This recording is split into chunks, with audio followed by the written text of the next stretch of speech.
va résumer le 7e chapitre du livre Sacrée Sorcière.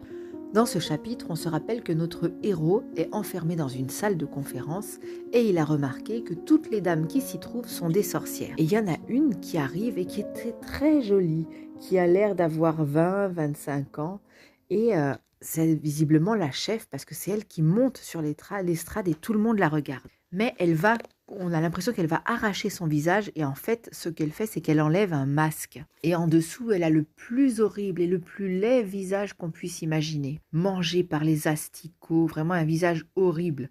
Et il dit qu'elle est bien obligée de mettre un masque parce qu'elle est tellement horrible que sinon personne ne pourrait lui répondre. Et en fait, c'est la chef. Et elle va se mettre à crier des ordres, etc. Elle va commencer par dire aux sorcières, vérifiez que la porte est bien fermée. Et comme la porte est bien fermée, elle va leur dire d'enlever leurs chaussures, leurs gants, leurs perruques. Et toutes les choses qu'a dit sa grand-mère se sont réalisées. Elles ont effectivement des pieds carrés, des griffes au bout des doigts et des crânes chauves. Et la méchante sorcière, la reine de toutes les sorcières, la grandissime, se met à postillonner et ces postillons sont effectivement bleus. Et d'un coup, notre héros se met à avoir peur parce que les sorcières peuvent sentir les enfants quand ils sont très loin dans la rue. Mais il y a quelque chose qui va le sauver. Vous vous rappelez, la grand-mère, elle avait dit que les sorcières, pour elle, un enfant propre, ça sent très mauvais. Mais quand il est très sale, ça cache un petit peu l'odeur parce que c'est l'odeur de la propreté des enfants qu'elles sentent. Et lui, ça tombe bien parce qu'il se lave presque jamais. Même les mains, ça fait 2 jours qu'il ne les a pas lavées. Ça, c'est pas bon pour la santé, parce qu'après, on attrape des microbes. En tout cas, lui, ça le protège et du coup, les sorcières ne le remarquent pas. Il est protégé par l'odeur de toute la crasse qu'il a sur lui. Et il y a une sorcière qui va répondre, parce que la grandissime, elle dit vous tuez qu'un enfant par semaine, c'est pas beaucoup, et moi je déteste regarder les enfants, donc elle veut les motiver. Elle dit maintenant, vous allez faire le maximum, vous allez tuer tous les enfants de la terre. Et il y a une sorcière qui dit tous les enfants, c'est beaucoup quand même. Et du coup, la grandissime va se fâcher, elle va lui jeter un sort et elle va la faire brûler. Elle va dire elle est frite comme une frite, ce qui est le titre de ce chapitre. Et après, elle dit maintenant plus personne va m'interrompre et je vais recommencer mon discours. Et c'est comme ça que se termine ce chapitre. On va résumer très vite le chapitre 8.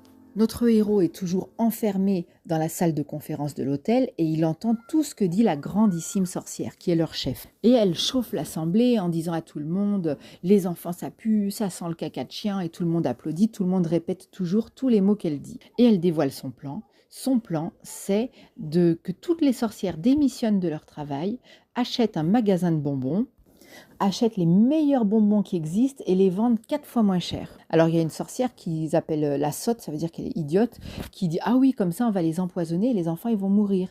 Elle lui dit « Mais non, si les gens ils mangent des bonbons et ils sont empoisonnés, ils vont plus venir en acheter ». Elle dit « J'ai un autre plan, on va leur donner un bonbon et le soir quand ils rentrent, il n'y a rien. La nuit quand ils dorment, il ne se passe rien. Le matin quand ils se réveillent, il ne se passe rien. » Et les autres sorcières elles disent « Qu'est-ce qui va arriver alors ?» Ils vont à l'école et il ne se passe rien. Et dans la matinée, vers 9h, ils se transforment en souris. Ils ont des moustaches qui poussent, une queue, des poils. Et le plan n'est pas encore fini. Après, les maîtresses qui vont voir les enfants transformés en souris vont mettre des pièges partout et vont tuer leurs élèves en pensant qu'elles tuent des souris. Et ça se termine par une espèce de chanson où Roald Dahl décrit de façon rigolote comment les sorcières transforment les enfants en souris. J'ai coupé un petit peu la lecture parce que la chanson était un peu longue. Et on va lire maintenant le chapitre suivant. On va résumer le chapitre 9 du livre Sacrée Sorcière de Roald Dahl. Dans ce chapitre, le petit enfant qui est caché, notre héros, il se fait repérer. Parce qu'en fait, il y a 2 souris qui arrivent sur l'estrade et les sorcières, elles crient « Bravo, bravo, la grandissime a déjà transformé 2 enfants en souris ». Et elle dit « Mais non, vous êtes bêtes, c'est des souris apprivoisées ». S'il y a des souris apprivoisées dans l'immeuble, ça veut dire qu'il y a un enfant qui joue avec. Et c'est forcément un petit garçon. Alors elle dit « Ah, un sale petit garçon puant, on va le faire griller, on va le manger ». Elle dit « Non, on est ici pour être discret. Parce que le patron, il croit qu'on est des dames de charité qui faisons un gala pour la protection de l'enfance. » Elle dit « Donc c'est moi qui vais le transformer en sardine et je le mangerai avec mon repas du soir. » Bien sûr, il a un petit peu peur. Et là, elle va révéler comment est-ce qu'on fabrique la potion. pour faire des bonbons à retardement. Et en fait, c'est tout un tas de choses qu'on fait bouillir, qu'on mixe, etc. Et toutes les sorcières sont très contentes. Elle donne juste une mise en garde à la fin du chapitre. Elle dit surtout il faut mettre une seule goutte par bonbon. Parce que si on en met plus ou si un enfant mange 2 bonbons, il va se transformer instantanément en souris. Et alors tout le monde verra que c'est les bonbons qui transforment les enfants en souris et elles auront plus de clients dans leur magasin pour pouvoir exterminer tous les enfants de la planète. Et c'est la fin du résumé du chapitre 9. Sacrée sorcière de Roald Dahl, résumé du chapitre 10. On est toujours dans la salle de conférence et notre héros est toujours caché derrière le rideau. Et la grandissime sorcière dit qu'elle va faire une démonstration en montrant comment un enfant est transformé en souris. Elle a déjà préparé la manœuvre longtemps à l'avance. Elle a donné une barre chocolatée à un enfant qu'elle a croisé dans l'hôtel, sur laquelle il y avait une goutte de potion. Dans la potion qu'elle avait fabriquée, elle avait mis un réveil à 15h30 et il est presque l'heure.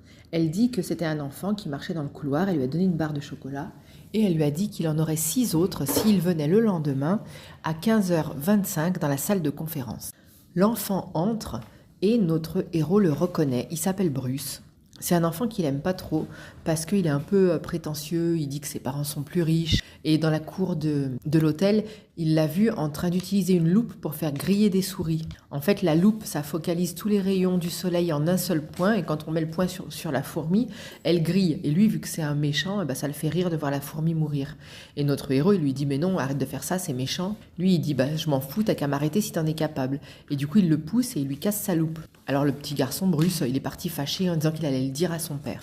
Et en plus, chaque fois qu'il le voit quelque part, il est toujours en train de manger des chips ou des glaces. Il dit que c'est pas un garçon intéressant. Donc il dit que bon, c'est quand même méchant, mais ça va le faire rire de voir Bruce se faire transformer en souris. Donc lui, il arrive, il dit qu'il veut ses barres de chocolat. Toutes les sorcières, avant d'ouvrir la porte, elles se sont redéguisées. Elles ont remis des chaussures pour cacher leurs pieds rectangles, des gants pour cacher leurs griffes, des perruques pour cacher leur crâne chauve et des masques pour avoir un joli visage. Donc Bruce, la grandissime sorcière est devenue toute belle, elle l'invite à monter sur la scène et elle dit on y est presque et elle compte à rebours, elle dit 5, 4, 3, 2, 1 et lui il commence à s'énerver, il dit qu'est-ce qui se passe, moi je veux mes barres de chocolat, pourquoi tout le monde me regarde et il se transforme en souris. Il rétrécit, des poils lui poussent partout, il a une queue, 4 pattes qui sortent et toutes les sorcières se mettent à applaudir, elles trouvent que c'est génial, elles crient de joie. Et la grandissime sorcière sort une souricière, donc un piège à souris. Et quand même là, le héros, il dit « Bon, j'aime pas Bruce, mais j'ai quand même pas envie qu'il se fasse décapiter. » Et heureusement, quand elle met la souricière sur la table, elle se rend compte que la souris a sauté et elle est partie se cacher quelque part. Et c'est la fin du chapitre 10. On résume le 11e chapitre de Sacrée sorcière de Roald Dahl. Ce chapitre s'appelle « Les vieilles sorcières ». Et la grandissime va dire que toutes celles qui ont plus de 70 ans, elles ne peuvent pas fabriquer la potion parce qu'il faut attraper des crabes dans les rochers, il faut attraper des œufs d'oiseaux sauvages en haut des arbres, etc. Donc, elle leur a fabriqué de la potion et elles viendront la chercher dans la chambre 464 de la grandissime. Elle leur donnera à chacune 2 flacons tout petits qui contiennent 500 doses parce qu'il faut mettre une seule goutte dans un bonbon. Tout le monde est content et la sorcière dit que la réunion est terminée. Maintenant, il faut qu'ils aillent prendre le thé avec le directeur et faire semblant d'être tout à fait normal. Elle dit, mais surtout, mettez bien du coton dans votre nez parce que les enfants, ils sentent le caca de chien. Un enfant bien propre, pour elle, ça sent le caca de chien. Et sinon, ça va vous gâcher votre repas. Et quand elles vont pour sortir, il y en a une grande, qu'ils appellent la grande perche, qui s'appelle Mildred, qui dit qu'elle sent l'odeur d'un enfant. Au début, tout le monde la dispute, lui dit c'est n'importe quoi, tais-toi, la grande sorcière se fâche, elle dit c'est impossible qu'il y ait un enfant ici. Mais à la fin, elle se met tout à dire, ah mais oui, c'est vrai, ça sent le caca de chien, ça veut dire qu'il y a un enfant qui est quelque part ici. Et alors, à la fin du chapitre, la grandissime sorcière dit trouvez-le immédiatement. Donc on se doute bien que notre héros, il est mort de peur. On continue le résumé du livre Sacrée sorcière de Roald Dahl. On est maintenant au chapitre 12 qui s'appelle La métamorphose. Toutes les sorcières sont donc à la recherche de notre héros qui est caché derrière le rideau. Elles sentent son odeur et d'un coup il y en a une qui le voit à travers le tissu. Elle dit « il est là ». Alors il réfléchit comment s'enfuir. Il court à toute vitesse au milieu des sorcières, mais de toute façon, la porte, elle est fermée avec une chaîne et même la clinche, la poignée de la porte est cadenassée. Donc il tape contre la porte, il crie « ouvrez-moi au secours », mais personne ne l'entend. La grande sorcière dit « attrapez-le », tout le monde se bouche les nez parce que pour eux, les enfants, ça pue. Il y en a qui l'attrapent par un bras, un pied, une jambe. Et finalement, il se retrouve porté en l'air par toutes les sorcières qui la portent sur l'estrade à la grandissime. Là, elle demande qu'on lui bouche le nez pour l'obliger à ouvrir la bouche. Alors il retient sa respiration parce qu'il sait bien que s'il ouvre la bouche, elles vont lui mettre de la potion, et au bout d'un moment, il a peur que ses poumons éclatent. C'est plus fort que lui, il jette une bouffée d'air, et à ce moment-là, elle lui verse tout le flacon dans la bouche. Et du coup, elle dit qu'il a bu 500 doses. L'effet est immédiat. Il sent sa peau se rétrécir, il sent des petites pointes qui le piquent partout sur son corps, c'est les poils qui sortent. Il a l'impression qu'il est une automobile qu'on presse quand on est à la casse et qu'on écrase les voitures pour en faire des carrés. Et à la fin, il se retrouve par terre avec le nez à 2 cm du sol. Il est transformé en souris. Il y a quand même quelque chose qui le rassure. C'est qu'il peut courir très vite. Et ça va lui être utile parce que la sorcière, elle sort la souricière, le piège à souris, avec un morceau de fromage, et il sait que si jamais il s'en approche, il va avoir la tête coupée. Alors il veut pas ça du tout. Et il se met à courir à toute vitesse. Il est surpris de voir à quel point il peut courir super vite maintenant qu'il est devenu une souris. Et du coup, il réussit à aller se cacher derrière le pied d'une chaise. Et là, la grande sorcière, elle dit « Ça suffit, laissez-le, on s'en fout de lui maintenant qu'il est transformé en souris.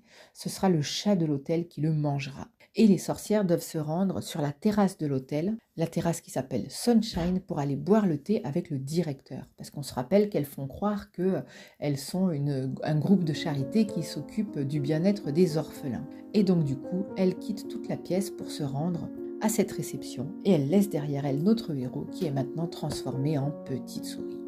On va résumer maintenant le 13e chapitre du livre Sacrée sorcière de Roald Dahl. Notre héros voit sortir toutes les sorcières, elles marchent avec leurs grands pieds, elles manquent de l'écraser, mais en fait, une fois que tout le monde est sorti et qu'il se retrouve seul, il se dit que c'est peut-être pas mal d'être une souris. Parce que les petits garçons, ils doivent aller à l'école, passer des examens, parfois ils se font la guerre entre eux, alors que les souris, il se dit que déjà, elles ne doivent pas aller à l'école, en plus, a priori, elles s'aiment toutes entre elles, et finalement, elles n'ont pas besoin de grand-chose, elles n'ont pas besoin de gagner de l'argent, de travailler dans la vie pour vivre tranquille. Et il pense à quelque chose d'autre. Il se dit, Bruno aussi, il a été transformé en souris. Donc il est probablement quelque part dans la pièce. Il essaye de l'appeler et là, il découvre qu'il a sa voix normale de petit garçon. Alors il est content, c'est aussi fort qu'avant, et il trouve ça rigolo, un tout petit corps de souris qui fait une grande voix de garçon. Donc il appelle Bruno, Bruno, Bruno, il répond pas. Et il finit par le trouver qui est en train de manger une miette de sandwich. Alors il lui dit, écoute, il faut que on essaye de trouver des solutions maintenant qu'on est transformé en souris. Et Bruno, il dit, mais moi je suis pas une souris, je suis encore un petit garçon. Et je lui dis, bah non, tu viens de te faire transformer en souris. Il dit, c'est toi qui es une souris, c'est toi la souris, m'insulte pas, moi je suis pas une souris. Et il finit par lui dire, écoute, si t'arrêtais de t'empiffrer et que tu regardais tes mains, tu te rendrais compte que c'est devenu des petites pattes poilues. Et quand il s'en rend compte, évidemment, Bruno est très inquiet, il est désespéré. Mais notre héros le convainc en lui disant que finalement, c'est peut-être pas plus mal d'être une souris. Il lui dit par exemple qu'il pourra manger tout ce qu'il veut dans le placard pendant la nuit, parce que c'est ce que font toutes les souris pendant la nuit. Il lui demande quand même comment vont réagir ses parents. Et son père, il est très sévère et il dit il va être interloqué. Il lui dit « Et ta mère ?» Il dit « Ma mère, elle a peur des souris. » Et du coup, Bruno, il demande à notre héros « Mais toi, tu vas faire comment ?» Et il répond « Moi, ça va, j'ai ma grand-mère qui connaît déjà plein de choses sur les sorcières. Elle sera compréhensive. » Et du coup, il lui dit, allez, maintenant notre objectif, c'est d'aller retrouver la grand-mère. Il dit surtout, si on croise quelqu'un dans le couloir, il faut pas qu'il nous voie, parce que sinon ils vont essayer de nous tuer à coups de balai. Donc il faut courir très vite et contre les murs. Et il finit par enlever sa miette de sandwich à Bruno, parce que Bruno, il est plus occupé par manger que par son avenir, et ils se mettent en route. On va résumer le 14e chapitre du livre Sacrée sorcière de Roald Dahl. Ce chapitre s'appelle « Surprise pour grand-mère ». Notre héros a donc été transformé en souris, ainsi que l'autre petit garçon de l'hôtel, qui n'était pas vraiment son copain, mais bon, du coup, maintenant, ils se retrouvent tous les deux transformés en souris avec Bruno. Ils s'enfuient rapidement à travers les couloirs de l'hôtel, sans que personne ne les voie, parce que les humains tuent les souris. Ils arrivent devant la porte de la grand-mère, et là, il y a une femme de chambre, celle qui avait déjà eu peur des souris blanches de notre héros, et qui avait déjà hurlé. Donc, il se cache dans une paire de chaussures qui attend pour être cirée. La paire de chaussures, ce sont celles de la grand-mère qui sont posées devant la porte de la chambre de l'hôtel. Mais par malheur, la femme de chambre met la main dans la chaussure pour les attraper, elle touche la fourrure de notre héros et elle se met à hurler. Du coup, la grand-mère ouvre la porte et les souris en profitent pour rentrer. Les souris, qui sont des petits garçons transformés, peuvent quand même parler, donc notre héros explique à la grand-mère tout ce qui lui est arrivé. Elle lui dit « Mais raconte-moi tout dans le détail ». Pendant ce temps, Bruno, lui, il a trouvé des bananes dans une panière à fruits et il est en train de les grignoter. La grand-mère est beaucoup plus triste que le narrateur parce que elle est choquée que son fils soit son petit-fils soit transformé en souris. Lui, il dit que finalement, c'est pas plus mal qu'autre chose, que sincèrement, il trouve que la vie, elle peut être cool quand on est une souris. Mais ils se mettent tous les deux d'accord, ils échafaudent un plan pour débarrasser l'Angleterre des sorcières, surtout qu'elles-mêmes ont un plan pour transformer tous les enfants du pays en souris. Donc il y a des numéros de chambre, eux ils sont dans la chambre 554 et la grandissime sorcière, la chef des méchantes sorcières, la grandissime, elle est dans la chambre 454. Donc notre héros demande à sa grand-mère de le laisser s'introduire dans la chambre du dessous. Ils vont déjà faire un repérage, ils vérifient, c'est bien juste. La chambre 454 est bien en dessous de la chambre 554 pour voler un flacon de potion et ainsi le faire boire aux sorcières et ce serait elles qui seraient transformées à l'heure dite en souris et pas les petits-enfants de l'Angleterre. Donc il ne sait pas trop comment descendre, mais la grand-mère a une idée. Elle est en train de tricoter une chaussette pour lui, qu'il ne pourra plus mettre vu qu'il est transformé en souris maintenant. Donc elle lui propose de se glisser à l'intérieur et elle va faire descendre avec le fil de laine le petit garçon transformé en souris jusqu'à l'étage du dessous où il devra voler une fiole de poison qui transforme en souris. On se rappelle, c'est cette potion qu'elle avait l'intention de donner aux trop vieilles sorcières qui ne sont plus capables de chasser et de monter en haut des arbres pour recueillir les ingrédients. Fin du résumé du 14e chapitre.